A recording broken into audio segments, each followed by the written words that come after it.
Hello दोस्तों, जय माता दी। कैसे हैं आप सब। तो फ्रेंड्स, आज हम आपको इस वीडियो में बताने वाले हैं कि अष्टमी और नवमी की पूजा कैसे होती है। बहुत ही सरल पूजा विधि इस वीडियो में मैं आपको बताऊंगी। ज़्यादा कुछ नहीं करना। बहुत सारे लोग होते हैं ना ऐसे कि हवन आदि वगैरह नहीं करा पाते और बहुत ही सिंपल सी पूजा करना चाहते हैं अष्टमी और नवमी की। तो मैं आज आपको वही बताने वाली हूँ कि अष्टमी और नवमी की पूजा बहुत ही सरल तरीके से आप कैसे कर सकते हैं खुद से।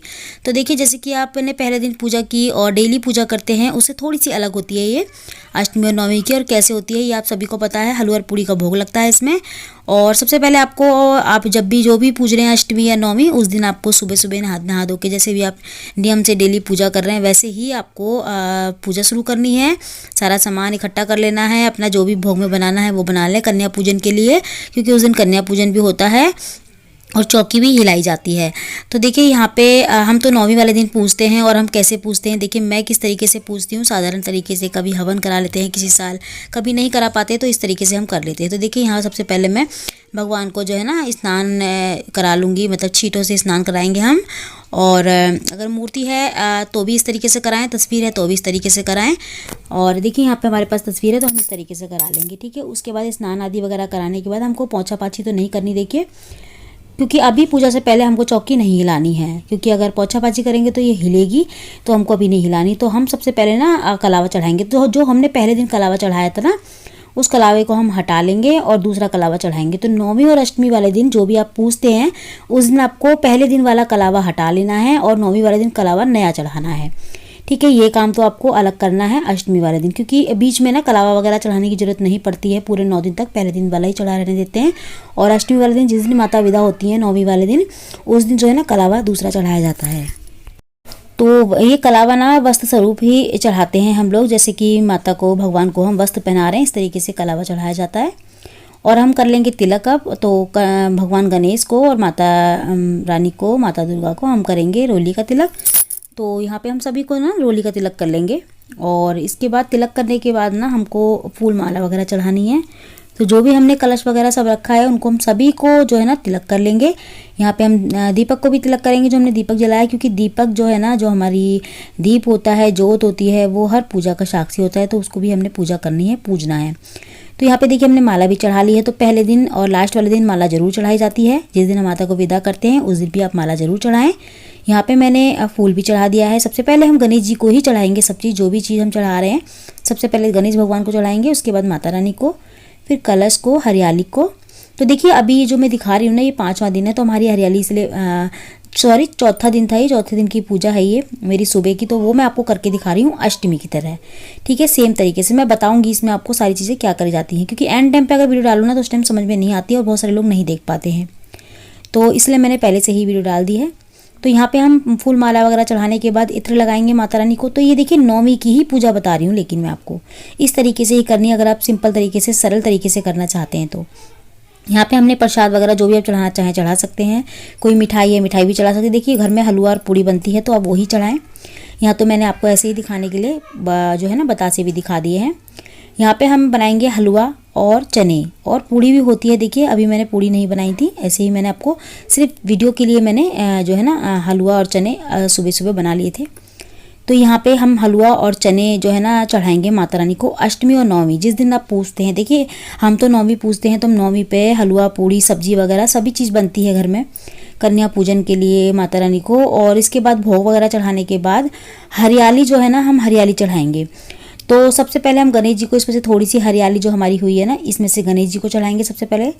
आप 2 ले सकते हैं, 3 ले, 5 ले सकते हैं, आप अपने अकॉर्डिंग। 1 ले, 2 ले, 2 से कम ना ले, 1 न ले। तो इसमें से निकाल के हरियाली सबसे पहले गणेश जी को चढ़ाएं, फिर माता रानी को चढ़ाएं। तो नौवीं वाले दिन चढ़ानी है आपको, बीच में नहीं चढ़ानी कि बीच में अपनी जब मर्जी चढ़ाई नहीं। आपको सिर्फ अष्टमी या नौवीं वाले दिन, जिस दिन आपका लास्ट उपवास होता है ना, उसी दिन आपको चढ़ानी है हरियाली लेके। तो भोग वगैरह लगाने के बाद आपको हरियाली भी चढ़ा देनी है। उसके बाद आपको अग्यारी करनी है। तो देखिए, छोटा सा हवन ही होता है। अग्यारी करने का मतलब हवन है, अग्नि में भोग लगाना। तो अग्नि के थ्रू अगर हम जो भोग देते हैं ना माता रानी को, भगवान को, किसी भी देवी देवता को, वो जल्दी से जो है ना भोग माता तक पहुंचता है, ऐसा कहा जाता है। तो यहाँ पे मैं कपूर मैंने रख लिया है, कपूर पे मैंने अग्नि जला दी है। उसके बाद मैं 5 आहुति दूंगी देसी घी की। तो यहाँ पे आप अपने कुल देवी की, अपने इष्ट देव की, जिनकी भी आहुति देना चाहते हैं दे सकते हैं। देसी घी से पहले आहुतियाँ 5 होती हैं। तो तो यहाँ पे मैं 5 आहुति देसी घी की हम जो है ना 9वीं वाले दिन दे देते। मैं तो ये तो मैं डेली ही करती हूँ। वैसे देखिए जो मैं 11 अभी आपको करके दिखा रही हूँ ना, ये मैं डेली ही करती हूँ, पहले दिन से और 9वें दिन तक डेली ही ऐसे मैं करती हूँ सेम। अपने सभी देवी देवता, कुल देवी और अपने जो है ना हमारे इष्ट देव वगैरह होते हैं सभी को हम भोग लगाते हैं देसी घी का सबसे पहले। उसके बाद मैं माता रानी को लौंग बतासे का भोग लगाऊंगी। तो माता रानी को हमें लौंग बतासे का भोग लगाना है और देसी घी में डुबो के इस बतासे को तब भोग लगाना है माता रानी को। पहले माता रानी के तरफ ले जाना है, मतलब माता रानी को स्पर्श कराना है, उसके बाद हमें अग्नि में समर्पित कर देना है। उसके बाद हम दोबारा से ना दो बार अग्नि का आचमन कर देंगे, मतलब सॉरी देसी घी का आचमन करेंगे। तो हमें आचमन जरूर करना है भोग लगाने के बाद देसी घी का, ठीक है। और यहाँ पे हम एक लौंग का जोड़ा है ना फिर से चढ़ाएंगे अपने कुलदेवी के नाम का। आप चाहें तो जितने भी घर में मेंबर हैं ना, आपके 5-7 जो भी मेंबर हैं, आप सब मेंबर हैं, आप सभी जो है ना एक जोड़ा लौंग का चढ़ाएं माता रानी को। ये डेली ना करें, डेली नहीं कर रहे तो 9वीं या फिर अष्टमी वाले दिन आपको जरूर करवाना है। पूरे घर के मेंबर जितने भी होते हैं सभी से एक लौंग का जोड़ा चढ़वाएं और ख़ुद तो डेली ही चढ़ाना चाहिए। और देखिए अगर नहीं चढ़ा पा रहे रोज़ डेली सारे मेंबर, तो 9वीं और अष्टमी वाले दिन जरूर चढ़ाएं। इसके बाद देखिए आप चाहें तो ये वाला हवन जो होता है ना, जो मैं अग्नि वाला हवन कर रही हूँ, इसको आप पंडित जी से भी करा सकते हैं। अगर चाहें तो आप समर्थ हैं करने के तो आप करा सकते हैं, नहीं है तो आप इस तरीके से सिंपल तरीके से पूजा कर सकते हैं। थोड़ी सी आप है ना थोड़ी सी सामग्री बना लें, हल्की सी 5 आहुति अपने देवी देवताओं के नाम की दे सकते हैं, माता दुर्गा और सभी के नाम की, नवग्रह के नाम की, सभी के नाम की आहुति दे सकते हैं। यहाँ पे ना मैं सिंपल ही पूजा बता रही हूँ आपको, तो इस तरीके से आप कर सकते हैं। अगर सिंपल करना चाहते हैं, आपको कुछ नहीं करना आता, कोई मंत्र नहीं बोलना आता, तो आप अपने कुल देवी, अपने इष्ट देव, अपनी माता रानी, गणेश जी, सभी की आहुति दें इसमें इस तरीके से। और यहाँ पे फिर से हम आचमन कर लेंगे 2 बार देसी घी का। और ये फ्रेंड्स बहुत ही सिंपल पूजा बता रही हूँ मैं आपको, बहुत ही साधारण पूजा है 9वीं की, अष्टमी की। ये सभी लोग करते हैं घर में, सभी लगभग सभी करते होंगे ये पूजा। और 11 तो देखिए सभी करते हैं। तो यहाँ पे मैंने जो है ना मैंने थोड़े से काले तिल का भी जो है ना थोड़ा सा डाल दिए हैं इसमें। और इसके बाद हम करेंगे आरती लास्ट में, तो हम आरती कर लेंगे लास्ट में। आरती वगैरह करने के बाद देखिए हमें अभी ना मूर्ति वगैरह नहीं हटानी होती 9वीं वाले दिन। तो हमें सबसे पहले गणेश जी की आरती करेंगे, फिर अम्बे मैया की आरती करेंगे।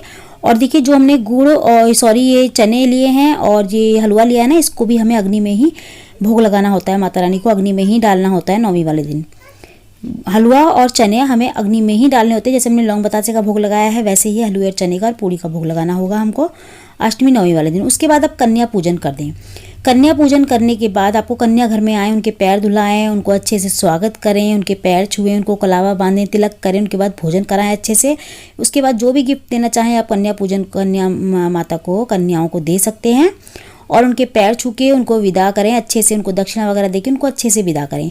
उसके बाद जब कन्या चली जाए, उसके बाद आपको हल्का हल्का चौकी को हिलाना है 9वीं वाले दिन। हिलाना कैसे है, आपको हल्का सा नारियल को खिसका देना है अपनी जगह से, हल्का सा मूर्ति को खिसका देना है अपनी जगह से। आपने तस्वीर मूर्ति जो भी रखी है माता रानी की, उसको हल्का हल्का सा खिसकाना है अपनी जगह से, ऐसे ही नहीं छोड़ना है 10वीं वाले दिन तक। अगर आपने 9वीं पूजी है तो आपको उस दिन जो है ना हरियाली भी खिसकानी है अपनी जगह से, हल्की सी खिसका के बस दूसरी जगह, मतलब दूसरी जगह रखने का मतलब ये नहीं कि आप हटा के कहीं और रखें, आप उसको हल्का सा हिला देंगे, हल्का सा नारियल को हिला देंगे, हल्का सा जो है ना माता रानी को हिला देंगे। उसके बाद अगले दिन 10वीं वाले दिन आप इनका विसर्जन करें। अगर मूर्ति नहीं है तो विसर्जन करें, और तस्वीर है तो अपनी साफ सफाई करके अपने मंदिर में रख दें। 10वीं वाले दिन सुबह सुबह आप ये काम कर सकते हैं।